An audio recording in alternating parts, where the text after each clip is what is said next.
மக்களே 178வது விஷயம் இப்பெல்லாம் எபிசோட்ல பார்த்தா சிக்கடாய் தான் காமிச்சிட்டு இருக்காங்க. பார்த்தா எடுத்துன்னு ஒரு மாதிரி சோர்வடைஞ்சு வந்துகிட்டு இருக்கான் அவன். பார்த்தா வீட்டுக்குள்ள வரான் அவன். பார்த்தா அப்பா அம்மா வந்து ஒரு மாதிரி கருப்பு கலர் ட்ரெஸ் போட்டிருக்காங்க. இன்னைக்கு எதுக்கு இந்த ட்ரெஸ் போட்டிருக்கீங்க அப்படின்னு சொல்லி கேட்டுக்கிட்டு இருக்கான் அவன். இன்னைக்கு எது லீவான்னு சொல்லி கேட்கறான் அவன்கிட்ட.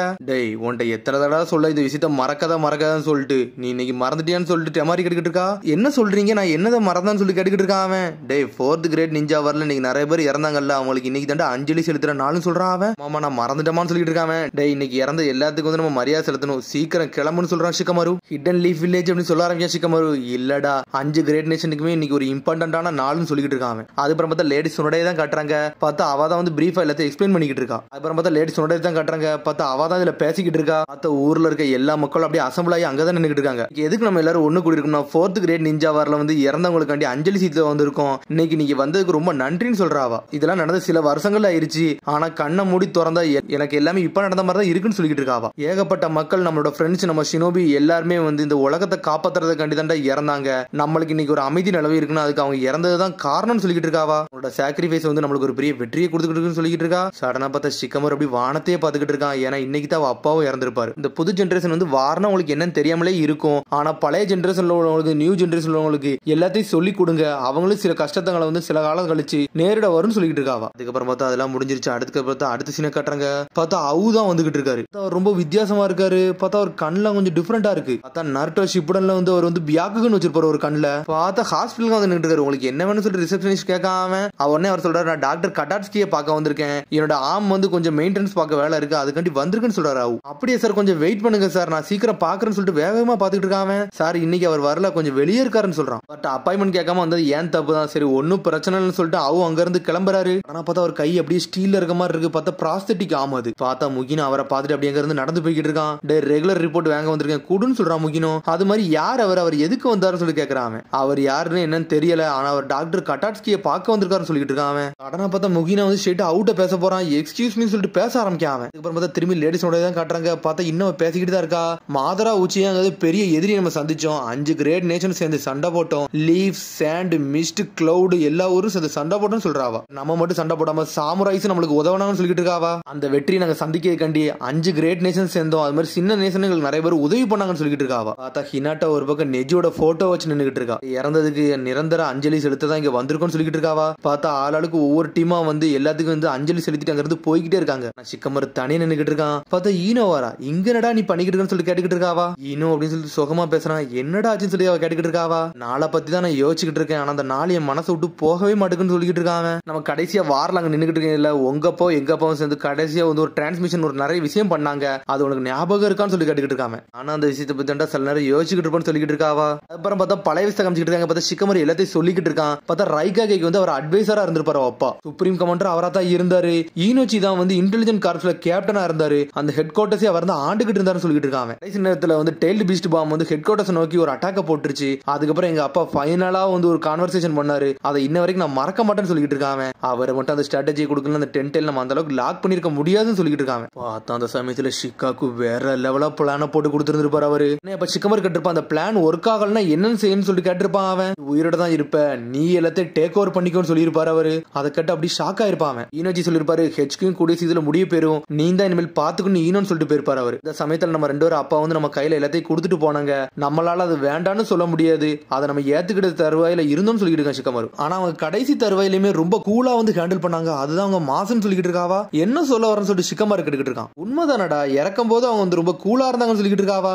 ஈனோச்சி அப்படி சொல்லிருப்பாரு. பார்த்தா ஈனோச்சி சொன்னது ஷிகாக்கு சொன்னது யோசிச்சு பாத்துக்கிட்டு இருக்கான். பார்த்தா ஷிகாக்கு இறக்க சமயத்துல சொல்லிருப்பாரு, டேய் உன் கூட வந்து சோகி கேம் விளையாண்டாதாண்டா எனக்கு என்ன ஞாபகத்துக்கு இருக்குன்னு சொல்லி இருப்பாரு அவரு. அவனுக்கு அதை தவிர வேற எதையும் சொல்லி கொடுக்கலன்னு சொல்லியிருப்பாரு. அப்பெல்லாம் சொல்லாதீங்க, நீங்க எனக்கு எல்லாத்தையும் சொல்லி கொடுத்தீங்க, சொல்லி கொடுத்தாத எதுவுமே கிடையாதுன்னு சொல்லிட்டு இருக்கான் ஷிகமர். எப்பவுமே உங்க பின்னாடி இருந்து உங்களோட வளர்ச்சி நான் பாத்துக்கிட்டே இருப்பேன் அப்பா, உங்களை மாதிரியே நான் வரணும்னு நினைச்சேன்னு சொல்லியிருப்பான் அவன். ஈனோச்சி சொல்லிருப்பாரு, ஈனோ நம்ம கிளான்ல உள்ள பிளவர்ஸ் மாதிரி நல்லா பூத்து குலுங்குற மாதிரி ஆளா இருக்குன்னு சொல்லியிருப்பாரு அவரு. நீ உனக்கு மட்டும் எப்பவுமே சப்போர்ட்டா இருக்க மாட்டே, உனக்கு கூடன்னு ஒருத்தர் யாராச்சும் வந்துட்டாங்கன்னா அவங்களுக்கும் நீ சப்போர்ட்டா இருப்பான்னு எனக்கு தெரியும் சொல்லிட்டு இருக்காரு அவரு. நீ அந்த மாதிரி மென்மையான மனசு கொண்டவன்னு சொல்லிட்டு இருக்காரு ஈனோச்சி. நீ என்னைக்குமே ஒரு அழகான பூன்னு சொல்லியிருப்பாரு. உங்களோட டியூட்டியை விட்டு மட்டும் நீங்க விளையிறாதீங்கன்னு சொல்லிட்டு 2 பேரும் சொல்லிட்டு இறந்துருப்பாங்க. அவங்க கடைசியில அவங்க இறந்ததுக்கு அப்புறம் அவங்களோட டியூட்டி நம்ம கையில கொடுத்துட்டு போனாங்கன்னு சொல்லிட்டு பேசிக்கிட்டு இருக்காவா. தட்ட ஆமான்னு சொல்லிட்டு இருக்காங்க. ஏன்டா ஒரு மாதிரி ஒரு மனசோட பேசிக்கிட்டு இருக்கேன்னு சொல்லி கேட்டுக்கிட்டு இருக்கா ஈனோ. எனக்கு இன்னும் சில விஷயம் சந்தேகமா தான் இருக்குன்னு சொல்லிட்டு இருக்காங்க. என்னன்னு சொல்லிட்டு ஈனோ கேட்கறாவா. அந்த டென்டெல் ஸ்ட்ராட்டஜி வந்து நம்மகிட்ட சொல்லிட்டு போனாங்க, ஆனா உண்மையிலே நம்மளை நம்பிட்டு சொல்லிட்டு போனாங்களா தான் எனக்கு தெரியலன்னு சொல்றான். சொல்றான். நமக்கு அதை கண்டிப்பா பண்ணி முடிப்போமா முடிக்க மாட்டோமான்னு சொல்லிட்டு அவங்களுக்கு தெரியுமா தெரியாதான்னு சொல்லிட்டு தெரியலையேன்னு சொல்லிட்டு இருக்கான் ஷிகமாரு. இறக்க போறோம் தெரிஞ்சிருச்சு, அதனாலதான் சொல்லிட்டு போயிருப்பாங்கன்னு சொல்லிட்டு ஷிகமாரு கேட்டுக்கிட்டு இருக்கான். என்னடா சொல்ல வரன்னு சொல்லிட்டு ஈனோ சொல்லிக்கிட்டு இருக்கா. எனக்கு இவ்வளவு நாள் வந்து அப்பா வந்து என் மேல நம்பிக்கை வச்சுட்டு போனாரான் தான் எனக்கு தெரியலன்னு சொல்லிட்டு இருக்கான் ஷிகமாரு. நம்மளுக்கு இந்த மாதிரி ஒரு காலகட்டம் வரும், நம்ம வந்து நம்ம குழந்தைங்க மேல நம்பிக்கை வச்சுட்டு போலாமா, நம்ம அப்பா உண்மையில எப்படி வச்சாரு தெரிஞ்சிருந்தா நம்மளும் அந்த மாதிரி யோசிக்கலாம் சொல்லிட்டு இருக்கான் ஷிகமாரு. என்னத்தடா பேசுற சொல்லி ஈனோ கேட்டுக்கிட்டு இருக்கா. நான் உண்மையிலே சீரியஸா தான் பேசுறேன்னு சொல்லிட்டு இருக்கேன் ஷிகமாரு. அதுக்கப்புறம் வந்து ரெண்டு பேருக்குள்ள அப்படி நக்கலா சிரிக்க ஆரம்பிச்சிட்டாங்க. அதுக்கப்புறம் வந்து முகினோவை கட்டுறாங்க பார்த்தா அவ கூட நடந்து பேசிட்டு வரான். டாக்டர் கட்டாஸ்கி தான் வந்து ப்ராஸ்டிக் ஆமா கொடுத்தாரான்னு சொல்லி கேட்டுக்கிட்டு இருக்கான். அவன் ஆமா 4th கிரேட் நிஞ்சா வரல சாவுத நிலைமைக்கு போயிட்டேன், அவர் தான் என்னை காப்பாத்தினார்னு சொல்லிட்டு இருக்காரு. நிஞ்சா வரல உங்களுக்கு அடிபட்டுருச்சான்னு சொல்லிட்டு ஒரு மாதிரி சோகமாகறான். சோகம்லாம் ஆக வேண்டாம், உண்மையிலே இந்த ஆர்ம்ஸ் வந்து எனக்கு நல்லா உதவுது, இப்ப நான் கொஞ்சம் என்ஜாய் பண்ணி தான் வாழுதுன்னு சொல்லிட்டு இருக்காரு. டாக்டர் வந்த பிறகு கண்டிப்பா உங்களை பத்தி சொல்றேன்னு சொல்றான். அதுக்கப்புறம் பார்த்தா அந்த இறந்துருப்பாங்களா அந்த அஞ்சலி பண்ற இடத்துக்கு தான் கூட்டு வந்திருக்காங்க. உன்ன முக்கியம் சொல்றான், நான் இந்த செரிமனிக்கு உங்களை கூட்டு வரேன்னு நினைச்சேன், அதுக்குள்ள இது முடிஞ்சிருச்சுன்னு சொல்லிட்டு இருக்காங்க. அட இதுதான் அந்த இடமான்னு சொல்லிட்டு இந்த ஊர்ல நிறைய பாதகமா இருக்கு, நான் இங்க இருந்து கிளம்புறேன்னு சொல்லிட்டு இருக்காரு அவரு. ஏன் இந்த நிறைய கல்லறைகள் இருக்கு அவங்களுக்கு வந்து நீங்க ரெஸ்பெக்ட் பண்ணிட்டு போங்கன்னு சொல்றாங்க. பார்த்தா அவர் வாராரு, பார்த்தா அவருக்கு காலுமே இல்ல. அவர் மரியாதை செலுத்த வந்திருக்காரு அவரு. கடைசியா என் கூட இருந்த காமரேட்ஸ்க்கு வந்து நான் மரியாதை செலுத்திட்டேன், ரொம்ப நன்றின்னு சொல்லிட்டு இருக்காரு. அந்த 4th கிரேட் நிஞ்சா வர நானும் ஹெட் குவார்டர்ஸ்ல இருந்தேன், அங்க இருக்க எல்லாருமே இறந்துட்டாங்க, அங்க சர்வே பண்ணது நான் ஒருத்தன் தான் சொல்லிட்டு இருக்காரு அவரு. ஆனா அதுக்கப்புறம் ஏகப்பட்ட நாட்கள் கடந்து போயிருச்சுன்னு சொல்லிட்டு ஒரு கையவே பாத்துக்கிட்டு இருக்காரு. நல்ல டெய்ல்டு பீஸ்ட் பாம் வந்து எங்களை நோக்கி வந்துகிட்டு இருந்துச்சு, அந்த சமயத்துல எங்க இடம்லாம் அழிஞ்சிருச்சு, எல்லாருமே அழிஞ்சிட்டாங்க அப்படின்னு சொல்லிட்டு பழச சொல்லிட்டு இருக்காரு. பார்த்தா எல்லாருமே வந்து செதஞ்சு போய் இருந்திருக்காங்க. பார்த்தா ஒரே ஒரு இடத்துல மட்டும் சத்தம் வந்திருக்கு. டேய் இங்க யாரா இருக்காங்கன்னு சொல்லிட்டு மெடிக்கல் டீம்ல இருந்து ஒருத்தர் சொல்றான். யாருன்னு பார்த்தா அவ பாதி செதஞ்சு போய் இருந்திருக்காரு. அப்பமே அதுக்கப்புறம் பார்த்தா லீஃப் வில்லேஜ் ஹாஸ்பிட்டல் அவரை கூட்டு வந்திருக்காங்க. பார்த்தா அவர் ரொம்ப நாளா கோமாலே இருந்திருக்காரு, அவரை அடைச்சே வச்சிருந்திருக்காங்க. அவங்க பல வருஷம் பல காலம்லாம் தாண்டி போயிருச்சு. ஒரு நாள் அதுக்கப்புறம் அவர் முழிச்சு பார்த்து இருந்திருக்காரு. பார்த்தா பாதி செதஞ்சு போய் இருந்திருக்காரு. அவர் வழியில் அப்படி துடிச்சுக்கிட்டே இருந்திருக்காரு. நான் ஏன் வாழ்றேன்னு சொல்லிட்டு எனக்கு தெரியாமலே வாழ்ந்துகிட்டே இருந்தேன், அப்பந்தாண்டா வந்தார் அவரு அப்படின்னு சொல்றான். அவன் பார்த்தா கட்டாஸ்கி அப்பதான் வந்திருக்காரு. டாக்டர் கட்டாஸ்கியை மீட்ஸ் பண்ணதுக்கு அப்புறம் தான் என் வாழ்க்கையை கொஞ்சம் சிறப்பாச்சுன்னு சொல்லிட்டு இருக்கான். கையை கொடுத்தாரு, புது ஆம்ச கொடுத்தாரு, எல்லாத்தையும் அவர் தான் கொடுத்தாருன்னு சொல்லிட்டு இருக்கான். அவர் கொடுத்த இன்ஸ்ட்ரக்ஷன் படி நான் வாழ்க்கையை வாழ்ந்துகிட்டே இருந்தேன், அதுக்கப்புறம் நார்மல் லைஃப் நான் வந்தேன்னு சொல்றான். இப்போ நீங்க ஷினோபியாவா இருக்கீங்கன்னு சொல்லிட்டு முகினா கேக்குறான். இல்ல நான் அதுல இருந்து ரிட்டையர்ட் ஆயிட்டேன்னு சொல்லிட்டு இருக்காரு அவரு. இப்போ என்னோட காலகட்டத்தை நான் என்ஜாய் பண்ணி வாழ்ந்துகிட்டு இருக்கேன்னு சொல்லிட்டு இருக்காரு அவரு. அந்த காலத்துல ஷினோபியா இருக்கையில அப்ப நான் பெருசாலாம் எதுவுமே செய்யலன்னு சொல்லிட்டு போய்கிட்டே இருக்காரு.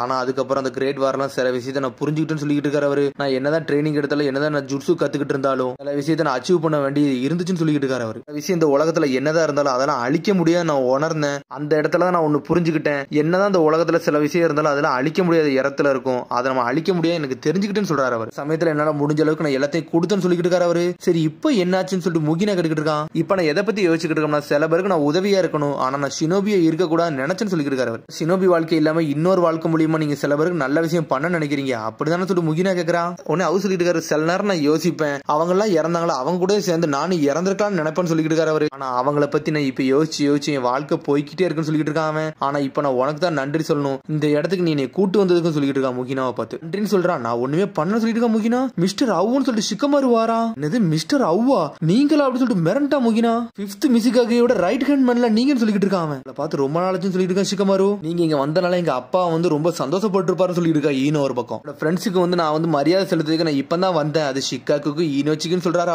அவரோட பையன் நீ தான், அவரை பார்க்க மாதிரியே எனக்கு இருக்குன்னு சொல்லிட்டு இருக்கான். சரி இப்ப நான் கிளம்ப வேண்டிய நேரம் வந்துருச்சு, நான் கிளம்புறேன்னு சொல்லிட்டு அங்க இருந்து கிளம்பி போய்கிட்டே இருக்காரு. கடனை பார்த்து ஷிகமாரு அனல் வேகத்துல போறான். பார்த்தா பக்கத்துல போய் நின்றுட்டு இருக்கான். அப்படின்னு சொல்லி கூப்பிடுறான். நான் உங்கள்ட்ட சில விஷயம் கேட்கணும் கேட்கலாமான்னு சொல்லி கேட்டுக்கிட்டு இருக்கான். அந்த வார் சமயத்துல சில விஷயம் உங்கள்ட்ட கேட்க நினைக்கிறேன். டெய்ல்டு பீஸ்ட் பாம் வந்து ஹெட் குவார்டர்ஸ் நோக்கி வந்துச்சு, அப்பா எங்க அப்பா நீங்க ஈனோச்சி எல்லாரும் ஒன்னா தானே இருந்தீங்கன்னு சொல்லி கேட்கறான். அவரு ஆமான்னு சொல்றாரு. அந்த சமயத்துல எங்க அப்பா தான் அட்வைசரா இருந்தாரு, டென்ட்ல அழிக்க எங்க அப்பா தான் ஸ்ட்ராட்டஜி போட்டு கொடுத்தாருலாம் உங்களுக்கு தெரியும் சொல்றான். எங்க அப்பா வந்து எங்கள்கிட்ட ஸ்ட்ராட்டஜி போட்டு சொன்னாரு, அது எங்கள்கிட்ட கண்டிப்பா ஒர்க் ஆகும் நினைச்சு சொன்னாரா சொல்லலையான்னு எனக்கு தெரியல, அது என்னன்னு சொல்லிட்டு கேட்கறான் ஷிகமார். இந்த டைம்னு சொல்லிட்டு அவர் பழச யோசிக்காரு. பார்த்த அந்த சமயத்தில் நடந்த விஷயம் யோசிச்சு பேசிக்கிட்டு இருக்காரு. அவர் கடனா பார்த்தா அந்த சமயத்துல வந்து ஏகப்பட்ட அட்டாக் வந்து டாஜ் பண்ணி போய்கிட்டே இருந்திருக்கும். பார்த்தா அப்பா தான் வந்து சென்ஸ் பண்ணிக்கிட்டு இருந்திருப்பாரு. சடனா பார்த்தா ஷாக் ஆயிருப்பாரு, என்னாச்சுன்னு சொல்லிட்டு ஷிகாக்கு கேட்டுக்கிட்டு இருக்காரு. அந்த அட்டாக் வந்து நம்மள நோக்கி தான் அப்படின்னு சொல்லிட்டு சொல்ல வராரு அவரு. எனக்கு புரிஞ்சிருச்சுன்னு சொல்லிட்டு ஷிகாக்கு வானத்தையே பாத்துக்கிட்டு இருக்காரு. இங்கதானே வருதுன்னு சொல்றாரு. நம்ம என்னடா பண்ணன்னு சொல்லிட்டு ஈனோச்சி கேட்டுக்கிட்டு இருக்காரு. நம்ம என்ன பண்றோமோ அதை மட்டும் பண்ணுவோம், நடக்க வேண்டியது தானா நடக்கும்னு சொல்லிருப்பாரு ஷிகாக்கு. உங்க அப்பா டென்ட்ல பத்தி எல்லாமே வந்து அனாலிசிஸ் பண்ணி முடிச்சாரு, எல்லாத்தையும் டேட்டாவே கேதர் பண்ணி தான் அப்பந்தாண்டா ஒரு ஸ்ட்ராட்டஜியை கிரியேட் பண்ணாரு சொல்லிட்டு இருக்காரு அவரு. ஆனா அந்த ஸ்ட்ராட்டஜியை போட்டு முடிச்சுட்டு அவர் ஒன்னே நம்பி கொடுத்துட்டு போனாரு சொல்லிட்டு இருக்காரு அவரு. ஷிகாக்கு பிளான் என்னைக்குமே பெர்ஃபெக்ட்டா தான்டா இருக்கும், அவரை பத்தி உனக்கு சொல்லவா வேணும்னு சொல்லிட்டு இருக்காரு அவரு. பிளான போட்டா கண்டிப்பா ஒர்க் ஆகுன்னு முதல்ல கொண்டு அவருக்கு தெரியும் சொல்லிட்டு இருக்காங்க. அதுக்கப்புறம் என்னாச்சுன்னு சொல்லி ஷிகமாரு கேட்டுக்கிட்டு இருக்கான். அதுக்கப்புறம் பார்த்தா எல்லாரும் வேலையை முடிச்சிருப்பாங்க, வேலையை முடிச்சு அப்படி ரிலாக்ஸா உட்காந்துக்கிட்டு இருக்காங்க. அப்ப அவ மேல வந்து நின்றுட்டு இருப்பாரு. டேய் ஷிகாக்கு நீ ஒரு ஸ்ட்ராட்டஜி போட்டியே, அது கண்டிப்பா ஒர்க் ஆகுமான்னு சொல்லி கேட்டுக்கிட்டு இருக்காங்க. ஸ்ட்ராட்டஜி யூஸ் பண்ணி அவங்க அழிப்பாங்களான்னு சொல்லி சொல்லிட்டு கேட்டிருப்பான் அவன். பார்த்தா அதை கேட்டு ஈனோச்சி நக்கலா சிரிச்சிருப்பாரு, சிக்காக்கும் நக்கலா சிரிச்சிருக்கான். நம்பி சொன்னது எங்க ஸ்ட்ராட்டஜி நம்பியும் சொல்ல, எங்களோட எபிலிட்டி நம்பியும் சொல்லல அப்படின்னு சொல்லிட்டு அப்படி வாய்க்குள்ள என்ன சொல்றாரு. பார்த்தா அந்த இடத்துல அப்பவுமே வெடிச்சு செதறி இருந்திருக்கும். இதுல அப்படி அவருக்கு என்ன சொன்னாங்கன்னா, என்னோட பையன் நினைச்சு என்னோட பொண்ணு நினைச்சு உங்க ரொம்ப பெருமை போட்டோன்னு சொல்லிட்டு 2 பேரும் சொல்லி இருந்திருக்காங்க. அவர் கொஞ்சம் கூட சந்தேகப்படடா, நீங்க கண்டிப்பா அதை முடிப்பீங்கன்னு சொல்லிட்டு அவர் சொன்னாரு. அதை கேட்டு அப்படி சிக்கமரு அழுத மாதிரி இருக்கான். இன்னும் பாக்கா அப்பா எங்க மேலேயே நீங்க நம்பிக்கை வச்சீங்கன்னு சொல்லிட்டு கேட்ட ஆளுக தாண்டா நீங்கன்னு சொல்றாரு அவரு. உன்னோட கொஸ்டினுக்கு ஆன்சர் கிடைச்சிருச்சான்னு சொல்லிட்டு அவு கேட்டுக்கிட்டு இருக்காரு. அதை கேட்டு சிக்கமரு அப்படியே அழுத மாதிரியே இருக்கா. ரொம்ப நன்றி சார்னு சொல்றான். நான் போயிட்டு வரேன்னு சொல்லிட்டு அவு அங்க இருந்து கிளம்பி போய்கிட்டே இருக்காரு. இந்த அவு என்னதான் இருந்தாலுமே இன்னும் அவர் ஷினோபி பார்த்ததானே நோக்கி போய்கிட்டு இருக்காரு சொல்லி முகினா சொல்லிக்கிட்டு இருக்கான். அவனும் ஆமான்னு சொல்றான் சிக்கமரு. அதுக்கப்புறம் பார்த்தா அரிசினை கட்டுறாங்க. பார்த்தா சிக்கமரு தனியா ஒரு 6 பக்கத்துல உட்காந்துருக்கான். அப்பா ஒரு வழியை உங்களுக்கு கண்டுபிடிச்சுன்னு சொல்லிட்டு சிக்கடாய் வந்து நின்றுட்டு இருக்கான். இதான் இருக்கீங்களா சொல்லி கேட்டுக்கிட்டு இருக்கான் அவன். டேய் சிக்கடா என்னாச்சுன்னு சொல்லிட்டு சிக்கமரு கேட்டுக்கிட்டு இருக்கான். உங்களை வீட்டுல ஆளக்கான அதைத்தான் நான் தேடி வந்தேன்னு சொல்லிட்டு இருக்கான் அவன். மன்னிச்சிடான்னு சொல்றான் அவன். சரிப்பா இங்க என்னப்பா வந்து பண்ணிக்கிட்டு சொல்லி சிக்கடை கேட்டுக்கிட்டு இருக்கான். சும்மா தான்டான்னு சொல்றான் அவனும். என்னடா இங்க நின்னுக்கிட்டு இருக்க, வாரியா உனக்கு சாப்பாடு வாங்கி தட்டுவான்னு சொல்லிட்டு கேட்கறான் அவன். உனக்கு என்ன வேணுமோ கேளு, உனக்கு என்னனாலும் நான் வாங்கி தரேன்னு சொல்லிட்டு இருக்கான் அவன். என்ன திடீர் நீங்களே வாங்கி தரேன்னு சொல்றீங்க, என்னாச்சு அப்பான்னு சொல்லிட்டு சிக்கடை கேட்டுக்கிட்டு இருக்கான். யாருக்கடா தெரியும் சொல்றான் அவன். அப்பனா எதுக்கு சொல்றீங்க எனக்கு தெரியலன்னு சொல்லிட்டு இருக்கான். டேய் பெரியவங்க வந்து வாழ்க்கையில வந்து ஏகப்பட்ட விஷயம் நடக்கும்டா, அதுல சில விஷயம் வச்சுக்கோன்னு சொல்லிட்டு இருக்கான் அவன். இப்போ பாரு பெரியவங்கன்னு பேசுங்க, உங்களுக்கு இதே வேலைன்னு சொல்லிட்டு சிக்கடை அங்கிறது வேகமா ஓடுறான் அவன். அப்படி பாத்துக்கிட்டு இருக்கான். ஒரு காலகட்டத்துல நீனும் என்ன பத்தி ஏதாச்சும் கத்துக்கிடுவாடா, அப்ப நான் எங்க அப்பா மாதிரி ஒன்ன பார்த்து நான் ஒரு பெருமைப்படுவேன்னு சொல்லிட்டு இருக்கான் அவன். ஒரு காலகட்டத்துல எல்லாத்தையும் கையில கொடுப்பான்னு சொல்றான். அப்பா வாங்கப்பா சீக்கிரம் போன்னு சொல்லிட்டு அனல் வேகத்துல போய்கிட்டு இருக்காங்க அவங்க. சொல்லி சிக்கமரும் போறான். பார்த்தா அடுத்த சின்ன கட்டாங்க. பார்த்தா அவ வந்து லீஃப் வில்லேஜ் விட்டு இன்னும் போவே இல்ல. பார்த்தா ஒரு இலை அப்படி பறந்து வருது. பார்த்தா அதை உடச்சு எரியுதாரு. பார்த்தா ஒரு மாதிரி வில்ல மாதிரி பாக்குறாரு. பார்த்தா அதோட எபிசோட் முடியுது. அதுக்கடுத்த எபிசோட சந்திப்போம். மறந்து ஷேர் பண்ணி கமெண்ட் பண்ணுங்க. பெல் பட்டன் மறந்துங்க. See you bye.